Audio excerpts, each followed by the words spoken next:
Bom dia, galera, tudo bem?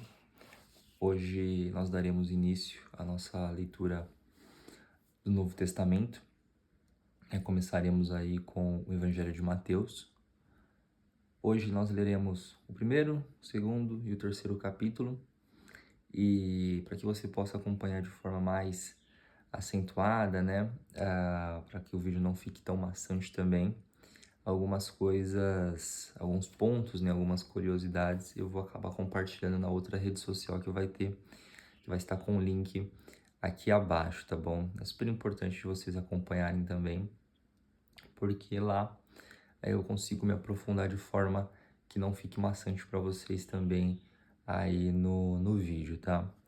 Além disso, vamos comentar sobre as principais notícias do dia de ontem, em relação à economia e política, e também sobre as perspectivas aí de como será a agenda econômica, tanto hoje, tendo em vista que a gente tem uma agenda bem forte, entre hoje e amanhã, aqui no Brasil principalmente, com a reunião do Banco Central, a primeira reunião do novo Banco Central, então é super importante da gente estar antenado quais são as perspectivas que eles nos apresentarão, tá bom? Dito isso, vou dar início aqui à leitura do Evangelho de Mateus, sendo o início, nós começamos dessa forma. Essa é a lista dos antepassados de Jesus Cristo, descendente de Davi, que era descendente de Abraão. Abraão foi pai de Isaque, Isaque foi pai de Jacó, e Jacó foi pai de Judá e dos seus irmãos. Judá foi pai de Pérez e de Zerá, e a mãe deles foi Tamar. Pérez foi pai de Esrom, que foi pai de Arão. Arão foi pai de Aminadab, que foi pai de Nasson, que foi pai de Salmão. Salmão foi pai de Boaz, e a mãe de Boaz foi Raabe. Boaz foi pai de Obed, e a mãe de Obed foi Ruth. Obed foi pai de Jessé, que foi pai do rei Davi. Davi e a mulher, que tinha sido esposa de Urias, foram os pais de Salomão. Salomão foi pai de Roboão, que foi pai de Abias, que foi pai de Assá. Assá foi pai de Josafá, que foi pai de Jorão, que foi pai de Uzias. Uzias foi pai de Jotão, que foi pai de Acás, que foi pai de Ezequias. E Ezequias foi pai de Manassés, que foi pai de Amon, que foi pai de Josias. Josias foi pai de Jeconias e dos seus irmãos, no tempo em que os israelitas foram levados como prisioneiros para a Babilônia. Depois que o povo foi levado para a Babilônia, Jeconias foi pai de Salatiel, que foi pai de Zorobabel.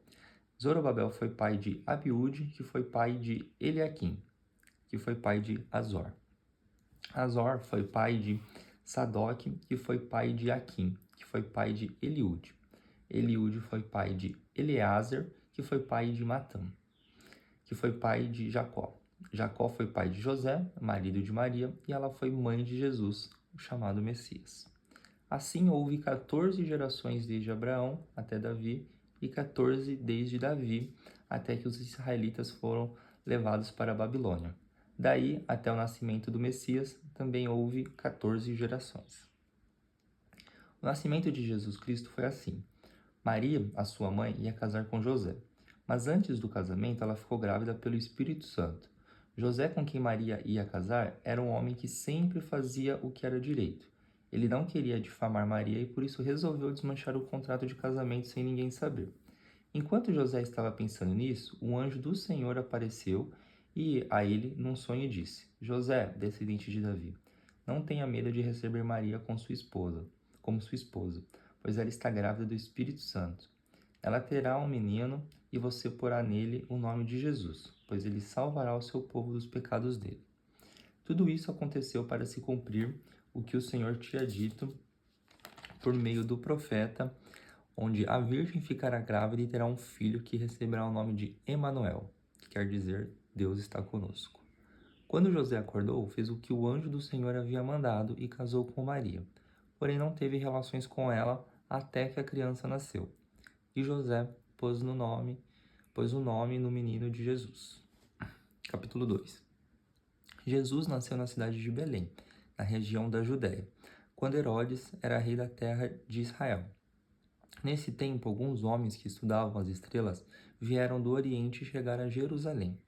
Eles perguntaram: Onde está o menino que nasceu para ser rei dos judeus? Nós vimos a estrela dele no Oriente e viemos adorá-lo. Quando o rei Herodes soube disso, ficou muito preocupado e todo o povo de Jerusalém também ficou. Então Herodes reuniu os chefes dos sacerdotes e os mestres da lei e perguntou onde devia nascer o Messias. E eles responderam: Na cidade de Belém, na região da Judéia, pois o profeta escreveu o seguinte: Você, Belém, da terra de Judá, de modo nenhum é a menor entre as principais cidades de Judá, pois de você sairá o líder que guiará o meu povo de Israel. Então Herodes chamou os visitantes do Oriente para uma reunião secreta e perguntou qual o tempo exato em que a estrela havia aparecido, e eles disseram. Depois os mandou a Belém com a seguinte ordem: Vão e procurem informações bem certas sobre o menino, e quando o encontrarem me avisem para eu também ir adorá-lo. Depois de receberem a ordem do rei, os visitantes foram embora. No caminho, viram a estrela, a mesma que tinham visto no Oriente. Ela foi adiante deles e parou acima do lugar onde o menino estava. Quando viram a estrela, eles ficaram muito alegres e felizes. Entraram na casa e encontraram o menino com Maria, a sua mãe. Então se ajoelharam diante dele e o adoraram. Depois abriram seus cofres e lhe ofereceram presentes, ouro, incenso e mirra. E num sonho, Deus os avisou que não voltassem para falar com Herodes. Por isso voltaram para sua terra por outro caminho. Depois que os visitantes foram embora, um anjo do Senhor apareceu num sonho a José e disse: Levante-se, pegue a criança e a sua mãe e fuja para o Egito. Fiquem lá até eu avisar, pois Herodes está procurando a criança para matá-la. Então José se levantou no meio da noite, pegou a criança e a sua mãe e fugiu para o Egito. E eles ficaram lá até a morte de Herodes. Isso aconteceu para se cumprir o que o Senhor tinha dito por meio do profeta: Eu chamei o meu filho que estava na terra do Egito. Quando Herodes viu que os visitantes do Oriente o haviam enganado, ficou com muita raiva e mandou matar, em Belém e nas suas vizinhanças, todos os meninos de menos de 2 anos.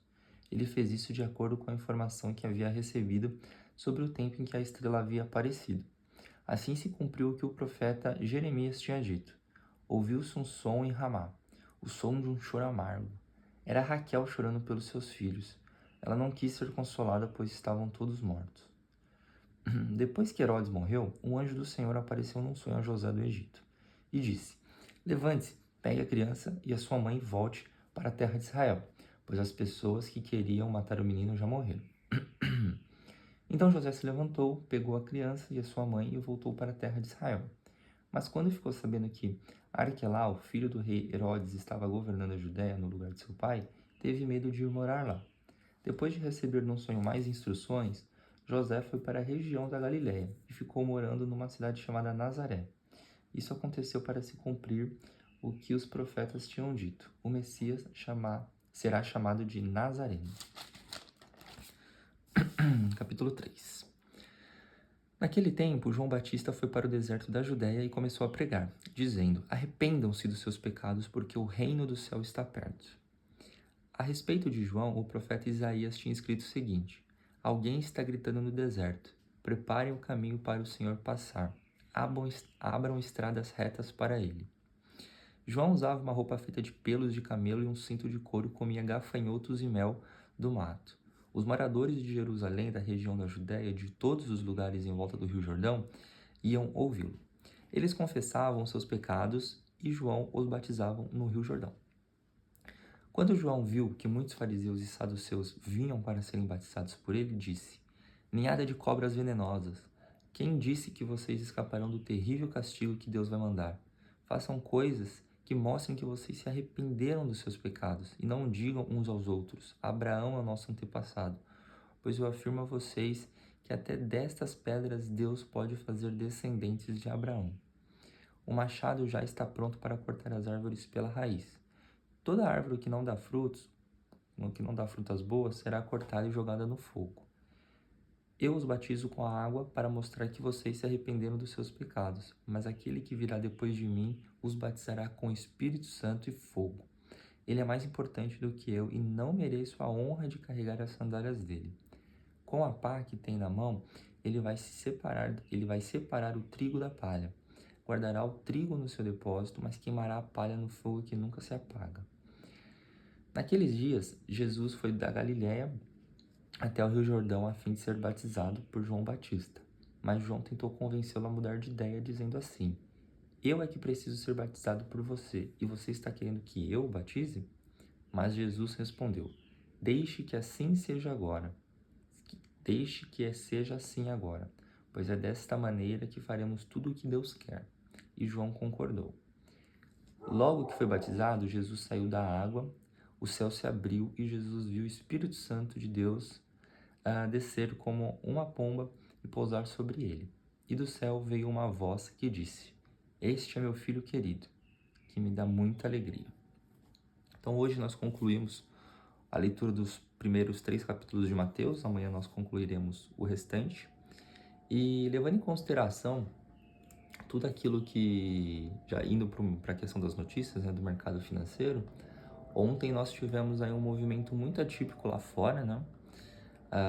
Muitas empresas, principalmente as empresas voltadas para o setor de tecnologia, principalmente a NVIDIA ali, que fica responsável pelos processadores dos computadores e largou na frente em questão ali da corrida para a inteligência artificial, caiu quase 17%. Isso dá mais ou menos ali 500 milhões de dólares de valor de mercado. Uma curiosidade é que a Bolsa Brasileira inteira tem em torno ali de 700 milhões de dólares como um todo. Então, uma empresa quase derrubou o índice do Brasil se a gente fosse fazer a comparação. Além disso, né, nós tivemos o dólar aqui no Brasil fechando na casa dos 5,91, então teve uma leve queda de 0,10, e o Bovespa, refletindo o contrário, né, do que aconteceu lá nos Estados Unidos, fechou com uma alta de quase 2% a 124 mil pontos. Principalmente as empresas ligadas a varejo e tudo mais aqui no Brasil se valorizaram bastante, como por exemplo a Magazine Luiza. O que é interessante da gente analisar pelos próximos dias, né, principalmente hoje e amanhã, é que o Banco Central terá a primeira reunião do ano, né? A gente tem que lembrar que a cada 45 dias o Banco Central, né, por meio do Comitê de Política Monetária, o Copom, ele se reúne a cada 45 dias para definir as taxas de juros básicas aqui do Brasil, né? Então nós teremos reuniões hoje e amanhã. Então hoje é uma reunião mais fechada, amanhã eles divulgam a taxa e a expectativa, né, do que já foi contratada na reunião passada é que essa taxa aumente 1%, né, chegando a 13,25. E a próxima reunião, que vai acontecer em março, nos dias 18 e 19, também a expectativa é que exista um aumento de 1%, chegando a 14,25, né, ali para março. As outras reuniões do Banco Central, do Copom, né, acontecem dia 6 e 7 de maio, 17 e 18 de junho, 29 e 30 de julho, 16 e 17 de setembro, 4 e 5 de novembro, 9 e 10 de dezembro. Lembrando sempre que acontece sempre numa terça-feira e finaliza numa quarta-feira.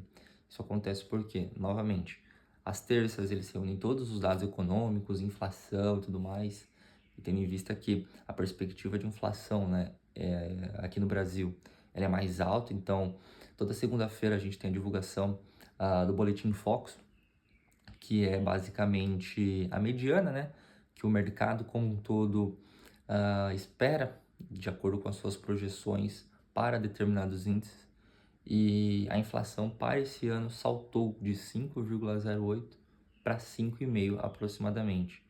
Então ali um aumento bastante forte, né? E o Banco Central analisa tudo isso para tomar as decisões. É importante da gente salientar que toda decisão do Banco Central, por exemplo, que vai acontecer hoje, amanhã, ela nunca reflete na economia de um dia para o outro.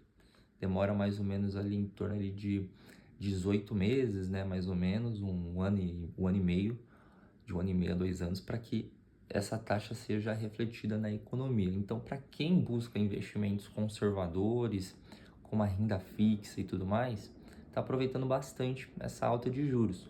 Na outra ponta, né, a gente tem uma economia que tende a ficar um pouco mais estagnada, porque as empresas, elas, ao invés de financiarem diversas expansões, investimentos em capex, né, que seriam investimentos nela mesmo, acaba fazendo ali uma gestão de caixa mais conservadora, aplicando nesses ativos financeiros. Então é importante da gente estar sempre atualizado em relação a essas taxas, porque muda tudo, muda a questão de empréstimos, financiamento, tanto para a empresa, PJ, né, como para a pessoa física também. Então é super importante da gente estar antenado em relação a isso. Bom, acredito que tenha sido tudo para o dia de hoje. Não deixe de dar o like, se inscrever no canal aqui no YouTube. Eu tenho um outro canal também em uma outra rede social que eu vou deixar o link abaixo também. E ali vou fazer vários cortes sobre o que nós falamos no dia de hoje e também colocarei ali mais informações sobre os 3 capítulos que nós lemos no dia de hoje. Mateus capítulo 1, capítulo 2 e capítulo 3. Para que dessa forma a gente consiga se aprofundar cada vez mais nos evangelhos que são maravilhosos, né? A palavra de Deus é maravilhosa e quando a gente vê a caminhada de Jesus e tudo aquilo que ele ensina por meio de seus apóstolos é incrível e muda nossas vidas, tá bom? Então acredito que seja isso no dia de hoje, que Deus abençoe cada um de vocês que estão assistindo, seja agora de manhã, seja no período da tarde, seja à noite também, que Deus possa transformar o coração de vocês, de toda a sua casa, e que Ele guarde cada um de vocês no esconderijo do Altíssimo, sobre a sombra do Onipotente, onde mal algum pode vos tocar. É assim que eu oro por vocês e por mim também. E agradeço por mais uma manhã, né? Tô gravando agora às 6:30 da manhã. E agradeço por tudo. Que Deus o abençoe.